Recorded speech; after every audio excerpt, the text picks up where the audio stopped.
Hello everyone welcome back to my channel Bong cook express. तो देरी ना करे चटपट एक रेसिपि आपनादेर साथे शेयर करेई फेली।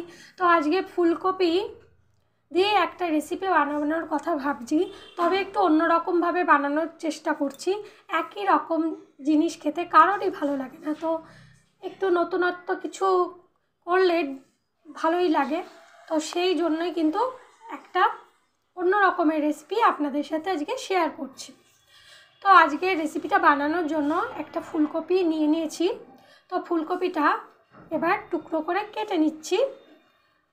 এটা আপনারা যেরকম বড় ছোট যেরকম ইচ্ছে সেরকম টুকরো করে কাটতে পারেন, কারণ এখানে টুকরো বেসিসে কোনো রান্না নেই, মানে এটা একটু অন্য রকমের রান্না হতে চলেছে। তো ভিডিওটি স্কিপ না করে পুরোটা দেখতে থাকুন, তাহলেই বুঝতে পারবেন যে কেমন কী রেসিপি আমি বানাতে চলেছি।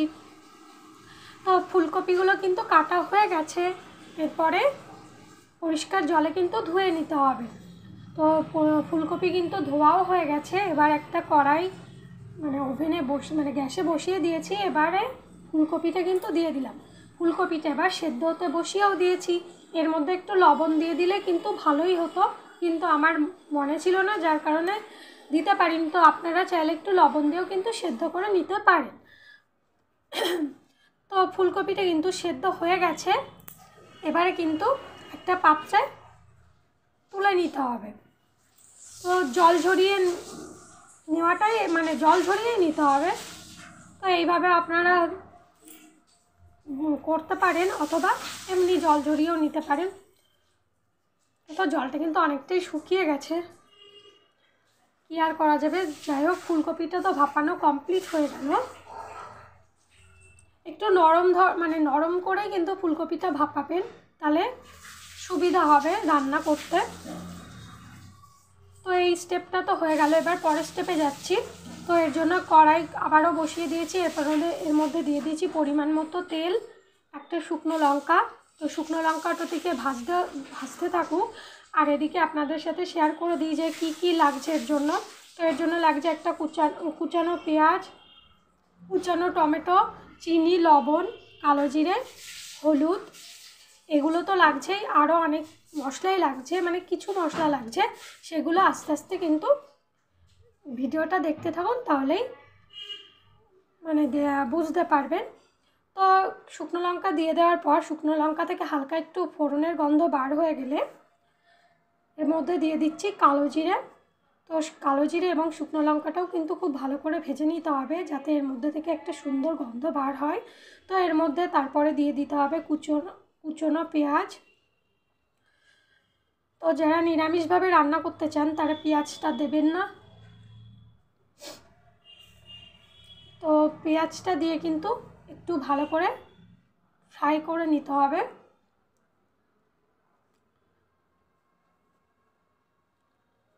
তো এইভাবে, অথবা কেউ যারা নিরামিষভাবে রান্না করতে চান হিংও কিন্তু ফোড়ন দিতে পারে। তো পেঁয়াজটা দিয়ে এরপরে দিয়ে দেব কুচনো টমেটো। টমেটো কুচিটা দিয়েও কিন্তু ভালো করে মিশিয়ে নিতে হবে। এই পেঁয়াজটা কিন্তু খুব একটা যে কড়া করে ভাজতে হবে এমন নয়, মিডিয়াম রাখলেই হবে। পেঁয়াজ এবং টমেটো মানে একটু গলে যাওয়া পর্যন্ত কিন্তু ভাজাটা করে নিতে হবে। এর মধ্যে দিয়ে দিচ্ছি রসুনের পেস্ট আর আদার পেস্ট। তো যারা পেস্ট মানে কেনা পেস্ট ব্যবহার করতে না চান তারা বাড়ির তৈরি পেস্ট দিয়ে দেবেন। তো আমার সময় ছিল না, আমি এটাই করেছি। এরপরে দিয়ে দিচ্ছি একটু টমেটো কেচাপ। টমেটো কেচাপটা আপনারা স্কিপও করতে পারেন। এর মধ্যে দিয়ে দিচ্ছি মিট মশলা। যারা নিরামিষ বানাতে চান তারা তো এগুলো স্কিপ করবেন, শুধুমাত্র হিং, কালো জিরে, শুকনো লঙ্কা ফোড়ন দেবেন। আর নিজেদের মানে যেরকম মশলা পছন্দ সেই রকম একটা মশলা তৈরি করে নেবেন। তারপর সেই মশলাটা কিন্তু তেলের মধ্যে দিয়ে এইভাবে কষিয়ে নেবেন। আর যারা আমিষভাবে রান্না করতে চান তারা এইভাবে রান্না করতে পারেন। তো আপনাদের যেভাবে খেতে পছন্দ করেন সেইভাবে করতে পারেন। নিরামিষের ক্ষেত্রে একটু জিরে, ধনে, কাঁচা লঙ্কা, টমেটো, আদা এগুলো বেটে দিয়ে দিতে পারেন। তো মশলা কিন্তু এখানে কষানো কমপ্লিট হয়ে গেছে। এবারে যে ভাপিয়ে রেখেছিলাম, মানে ভাপিয়ে বলতে সেদ্ধ করে প্রায় 90% মতো সেদ্ধই আছে। তো সেই সেদ্ধ ফুলকপিটা দিয়ে দিলাম, আর সাথে দিয়ে দিলাম লবণ, চিনি এবং হলুদ গুঁড়ো। এখনই দিয়ে দিলাম।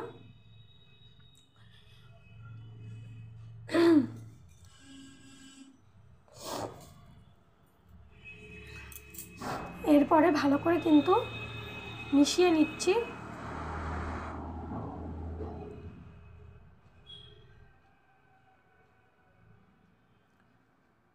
এরপরে ফুলকপিটা কিন্তু এইভাবে হাতা দিয়ে হোক বা খুন্তি দিয়ে হোক কিন্তু এইভাবে ভেঙে দেবেন, অথবা আগেই চটকে নিতে মানে ফুলকপিটা ভাপিয়ে ঠান্ডা হয়ে গেলে হাত দিয়ে চটকে নিতে পারেন।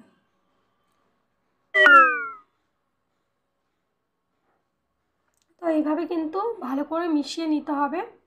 এখন কিন্তু ফুলকপিতে একটু জলো জলো ভাব থাকবে, যার কারণে একটু হাই ফ্লেমে কিন্তু রান্নাটা করতে হবে।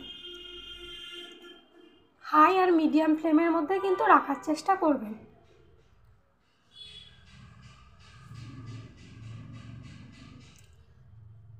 তো মাঝে মাঝে কিন্তু একটু একটু করে নাড়িয়ে চাড়িয়ে দিতে হবে।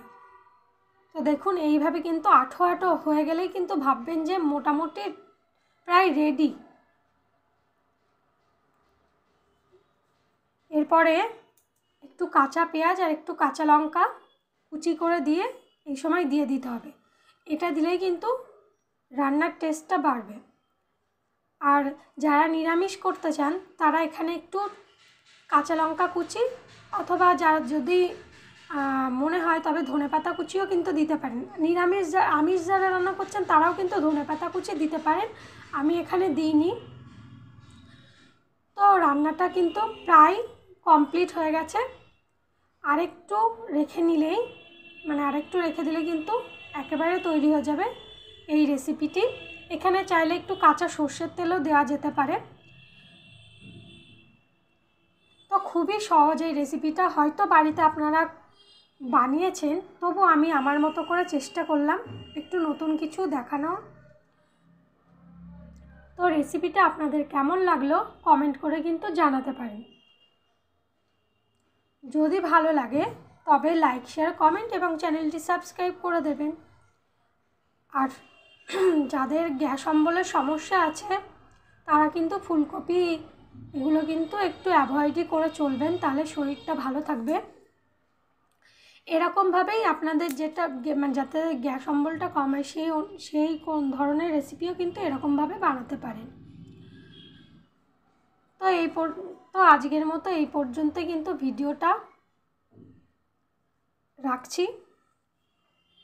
আশা করছি রেসিপিটা আপনাদের ভালো লেগেছে। তো অবশ্যই কিন্তু লাস্টে টেস্ট করে জানাচ্ছি রেসিপিটা আমার কেমন লেগেছে। তো গরম ভাত আর ফুলকপি নিয়ে নিয়েছি, তো এটা খেয়ে জানাচ্ছি কেমন লেগেছে। এটা কিন্তু ফুলকপির অন্যান্য পদের থেকে এই রেসিপিটা একদম আলাদা। তো বাড়িতে অবশ্যই একদিন বানিয়ে দেখবেন, আশা করছি খুবই ভালো লাগবে। তো বং কুক এক্সপ্রেস ফেসবুকেও কিন্তু আছে, সেখানে গিয়েও চ্যানেলটা আপনারা ফলো করতে পারেন। আজকের মতো এই পর্যন্ত, সকলে ভালো থাকবেন, টাটা। ভিডিওটি দেখার জন্য